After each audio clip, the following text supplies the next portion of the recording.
The theme for April 2026 is change for a purpose. So it's not change just to change, or that there's massive upheaval for absolutely no reason, which is kind of a little bit of what we have been living. Clearly, in the long term, it's not going to be for no reason, but it feels that way. It's felt very unsettled, and that isn't the quality of the change that is appearing in April. So if you're hearing that and going, oh no, I just want things to stabilize, well, we're not quite going to have that this month. However, there's a realignment that's happening with each of the changes, and we are in the driver's seat. We, of course, can choose certain things that we want to implement or not. So more on that in a moment. For this sequence, we're going to be looking at April 8th through 20th. For this whole section, you can look in your natal chart at what is happening in Aries. So if you want to find what house this is in, the house number, this will give you an indicator of the life area upon which everything I'm about to say is layered. So check for Aries in your chart. If you have one house, if you have two houses, if you have three houses, whatever you have, that's happening here. As I mentioned before, when I put the video out, I'll put the degrees in there where applicable. So then you'll be able to see, well, is that falling in one of the different houses if you have multiple, or if it's all falling in one, it's all relevant to the one house. So you'll be able to do that a bit, in post. To set the scene here, in March, which I have many videos and I have my blog posts out about the March astrology, we had the Mercury Cazimi in the middle of the Mercury retrograde. We had Mercury stationing direct, and all of that was happening in Pisces. And we also had in March, Mars entering Pisces. I mentioned in the setup here, we're going to be talking about Aries, and that's because both of these planets are moving into Aries, and they have a lot of activity bouncing around and interacting with other planets happening in this sign. Around the midpoint of April, we have both Mars and Mercury entering Aries. If we've been keeping track, which hopefully you have, because we've been talking about this for the last 3 months, Neptune is there. Saturn is there. Which means anytime any planet is going to transit Aries, boop, it's going to hit one, and then boop, it's going to hit the other, and then keep going and work its way through and out of the sign. So it will be happening with Mars and Mercury. Venus, long gone, came and went. Because Mercury moves so quickly, it is the innermost planet, and it's finally out of that retrograde, then what's going to happen is it's going to get there after Mars, but then it's going to go so quick that it's actually going to meet up with Mars and be like, haha, passing you, and then keep going. So we'll have not only those two conjunctions for each of those two transiting planets, but then they're going to conjoin each other. So as you can see, that's a lot of activations happening in this sign, which is why it's very notable to look at what is going on, one, in Aries, but two, in those beginning degrees where those outer planets are currently transiting and where the activations will occur. They're also going to interact with the other outer planets. So we have Neptune in there. So it'll be a conjunction activation. But they're both in sequence going to sextile Uranus and Pluto. So there's just a lot of like really big collective activations happening, even in a sign that is representing the individual, regardless of where it's falling in your chart.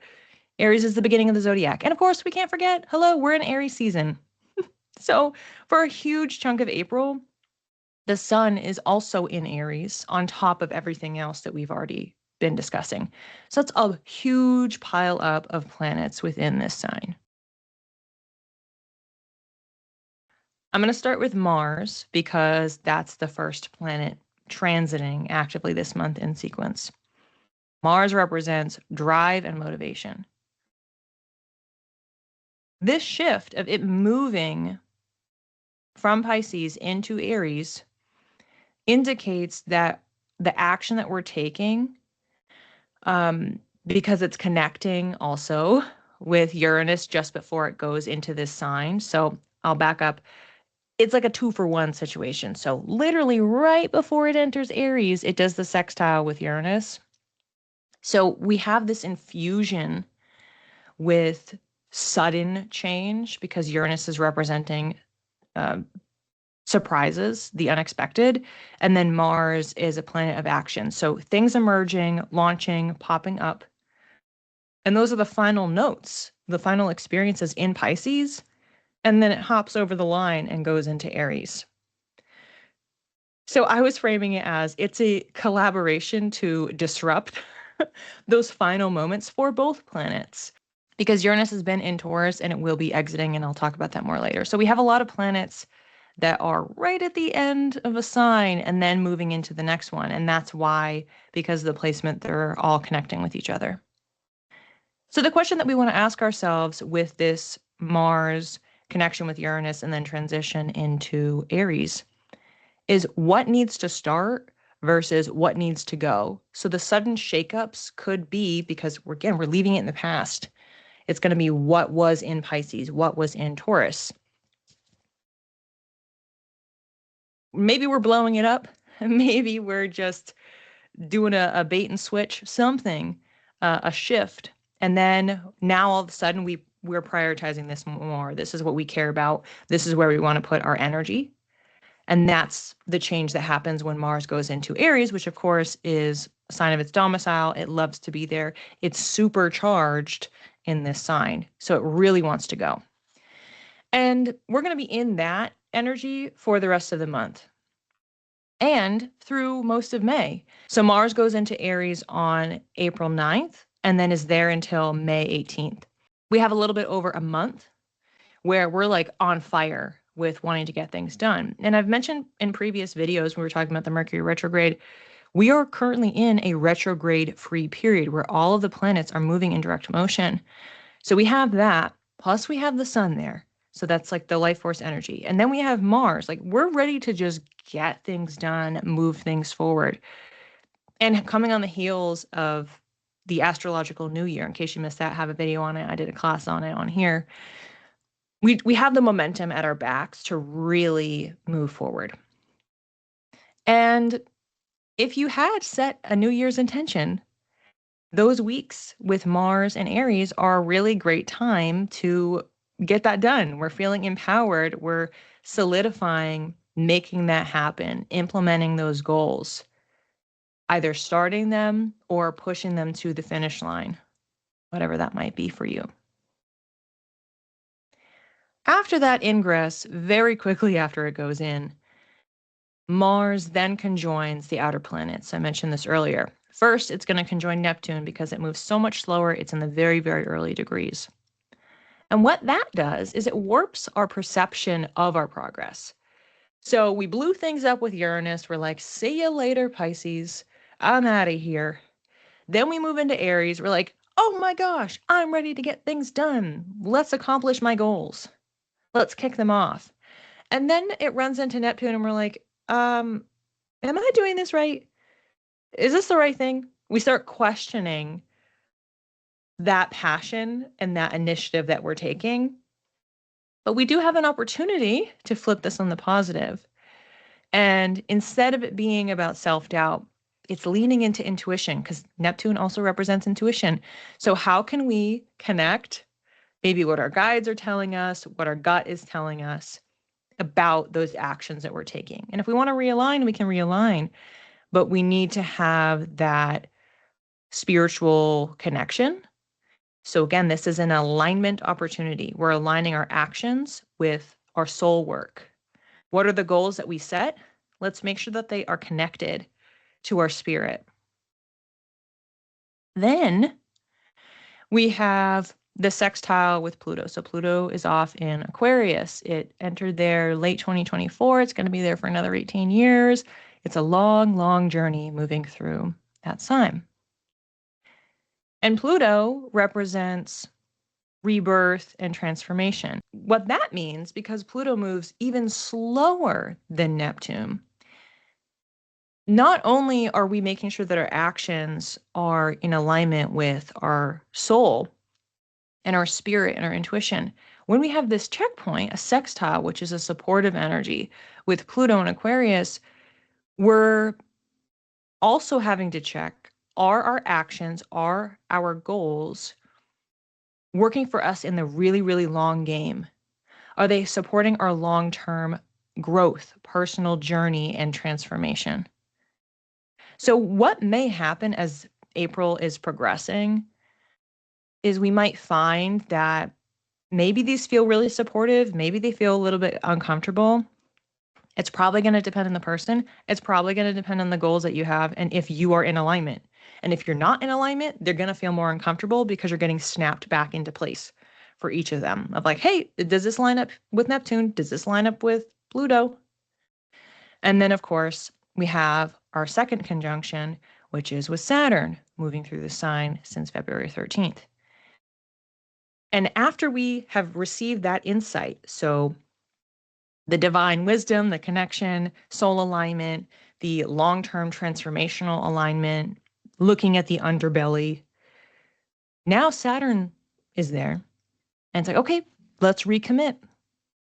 Let's trim what's not working. Now that we have this new information about the actions that we should be taking to be aligned with our long term for our higher self, what we've dreamed up, what we have connected to our soul, let's clarify it right now. So when we have that Mars-Saturn conjunction, we're taking a moment and we're having a reality check. So with Neptune, we're like, what am I dreaming? Am I inspired to do this? Is that great? So we could be having self-doubt, or we could be feeling like, I could do this, I can do that. When we hit Saturn, we get the reality check. So we're able to, it's like a QC on what happened with Neptune and what happened with Pluto. And when we have Saturn there, it's just sitting us down like, okay, so this is what we actually need to do. This is what's going to work, and this is what's not going to work. And so that's a great moment to happen last, because it's able to check everything that we experienced in the days leading up. On the 20th, the next day, we have the Mercury and Mars conjunction. So I'm going to talk about Mercury next so you'll understand why this is happening. But Mars is moving, bing, bing, bing, hits all those other planets either through conjunction or sextile.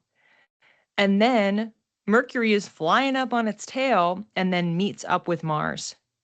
And we have that conjunction, and then Mars is left in the dust by Mercury flying ahead. So this final act, this conjunction, allows us to also take everything we just learned from Saturn the day before.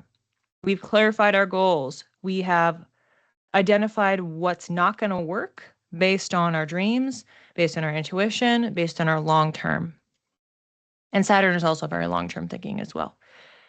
And when we have Mercury there, we are realigning in our conscious mind. So maybe we're not even super clear of what we are taking away from all of these experiences. But once we have the mind catches up with the passion, with the drive, all of a sudden we can have more clarity around it, so we can fully understand what's been going on the last 10 to 11 days. We can communicate about it more. So maybe we decide to share with other people or give the update. That is bringing everything together. We have the subconscious merging with the conscious, and then our actions can now be more in alignment with everything across the board. So really after this point, through the rest of the Mars and Aries transit, which again, from this point on would be the 20th to the 18th of May, that's still giving us several weeks where we have all of that information that we have acquired that are benefiting us, supporting us in all areas of life, not only in the short term, but heavily, heavily in the long term. And we can operate with all of that information for those weeks. So you can consider the lead up to be a little bit more of a trial. We're getting excited. Yay, I'm feeling like I'm ready to do something new. I'm ready to start that thing. And that's the Mars Ingress. But we have all of this other stuff coming in that might feel, again, like it's not settled, it's disruptive. It's just because we have new info. All of a sudden we have to pivot. So where and how we're deciding to act and when and how quickly is informed by the different checkpoints, the many, many checkpoints along the way. Mercury represents the mind and communication. When it moves into Aries after being in Pisces for a very long time because of the retrograde, like normally it takes a few weeks for Mercury to move through a sign, but because of the retrograde, it ends up being like a few months, which is long. And it's in detriment and it's in fall in Pisces. It's really unhappy there, plus the retrograde. So it's going to be jazzed to move into Aries. It's a huge, huge weight lifted. We can think faster, speak faster. And then, of course, we know our actions are faster as well because of the Mars Ingress. So Mercury enters Aries on the 14th. So by that point, we've already had a few different activations for Mars, and then Mercury enters this sign. And on that same day, it is also sextiling Uranus, and that's because Uranus, which we'll talk about more, is moving around the same time. So Mercury has the double activation on the 14th. Our attention, our mindset is shifting towards the Aries symbolism, competition, directness, passion. This transit is from April 14th through May 2nd. As you can see, it starts later, it ends earlier, and that is because it moves faster than Mars. We may find that we're more unfiltered, so we want to be mindful of that. Just because we're thinking fast and we're acting fast doesn't always mean that that's the best decision, which is why all these conjunctions and sextiles are helpful, because it gives us other information to check our behavior to make sure that we are thinking in the long term. Just as Mars had done, Mercury is going to activate in sequence Uranus, Neptune, Saturn, Pluto, and Mars, but in a much, much shorter timeline. The Mars timeline was 11 days having all of those activations. Mercury does all the same activations within 6 days, and some of them are overlapping in timeline. So this is why April is going to feel really busy, because we have these two very important personal planets, bing, bing, bing, bing, activating everybody else, all the same people, the same planets, and then activating each other right at the end to lock everything in. It's like the two of them were working on a group project, and they were off studying or like interviewing people or doing whatever it was they were doing, and then they're coming together and they're comparing notes. And so they independently were learning a lot, and then they're checking in, and then now they can both move forward. So you can expect that your mindset is going to very, very rapidly switch, and it's because of all of these different activations over and over and over again. So even though we're leaving Mercury in Pisces, which is more inclined to feel scattered, because Pisces is so expansive and it's thinking about, well, what about this? What about that? You may not notice the change as much because all of a sudden we're thinking about this, we're thinking about that. And it's due to all of the conjunctions and sextiles. So the quality of it will still be different because it's a fire sign rather than a water sign, but it may not feel, however, is possible to be calm with Mercury and Aries. It may not feel like settled, like it's not ever going to be settled, but it's going to feel more like bouncing around because of all of these other changes happening. Because it's about the mind. You may be more open to change. You may be more accepting of it. You may be more on the same page of like, yeah, you know what, let's just do this. Like your body is on board because of Mars, and then your mind can be on board because of Mercury. And so it may feel more daunting or exhausting right now, but it's like we're going to be primed for it. We're going to be able to think that way and operate that way because we have those energies on our side. The sextile with Uranus, we're open to change. We're seeing it, we're talking about it, we're witnessing it. Okay, things are changing. I get it. We have the conjunction with Neptune. That's a great day to have that wisdom drop in. It's the intuition straight to the mind, straight to the brain. What's going on? What does this mean? Obvious risk factor is if we start questioning ourselves. what's real versus what's not real. But the high vibrational side is that we receive insights and wisdom. We also then can remember our soul mission for the next 18 years with the sextile to Pluto. When we have the conjunction with Saturn, we get a firm reality check. I mentioned it was a reality check but for Mars before, but because this is the mind, this is really a reality check. It might feel a little bit more like a gut punch of like, whoa, okay, things are clicking now and I'm really understanding what's happening here and what's okay and what is not okay.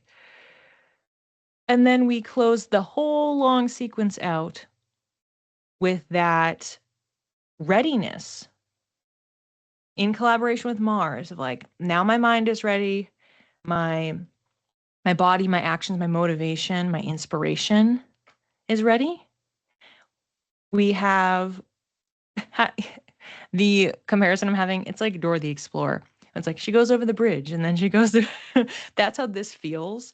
The first few or couple weeks here, basically less than 2 weeks, that all of this is happening, that we go through these different experiences and we're navigating. And then now it's like, okay, I'm ready. Like, let's go. And so we have just this really immense clarity at this point.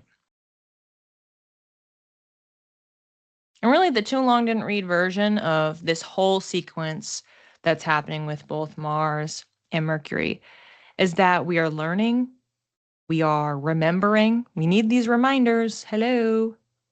These big long-term things are going on. We might be forgetting about them. Now's our time to remember their importance and their value.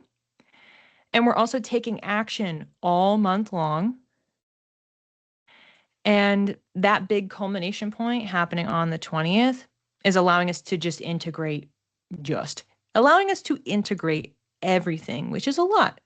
So this might be a day that we want to watch out for because we have all these different checkpoints. And if we really want to have clarity, maybe this is a day where we meditate, we do some journal prompts, some sort of a reflection. Try to pull all of it together, write all of it down, act some of it out, whatever works for you, your energy, and what's happening in your chart. But making sure that you are clear. And if you're someone who needs to make tangible that vision, that plan, based on everything that has transpired, then that would be the checkpoint to do that. You could harness that conjunction.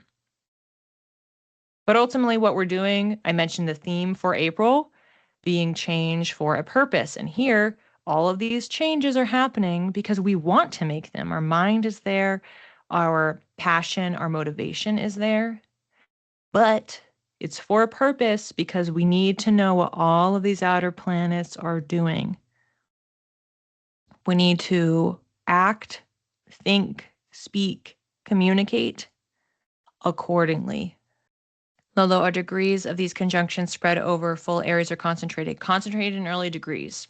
And that is because Neptune is right at the beginning. It's only a few degrees in. If you remember the Cazimi videos that I did for March, we had the Neptune Cazimi, which was at 1 degree of Aries, and the Saturn at 4 degrees of Aries. Of course, they will have moved slightly.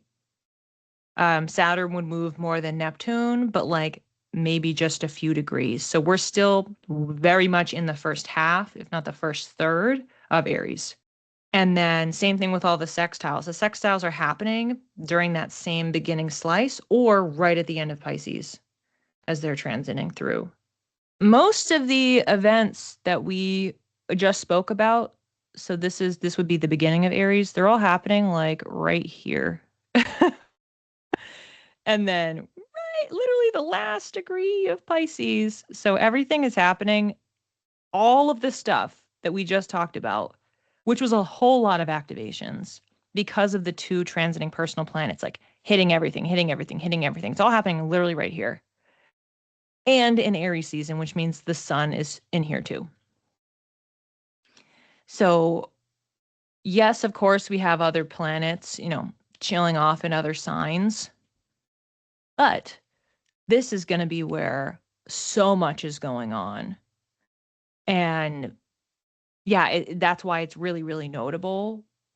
Generally what's happening in Aries, but you want to look at those degree points. And again, when I put this video out, I'll list the actual degrees for all the different conjunctions and the sextiles, but they are going to be in this first section and like literally last degree point of Pisces.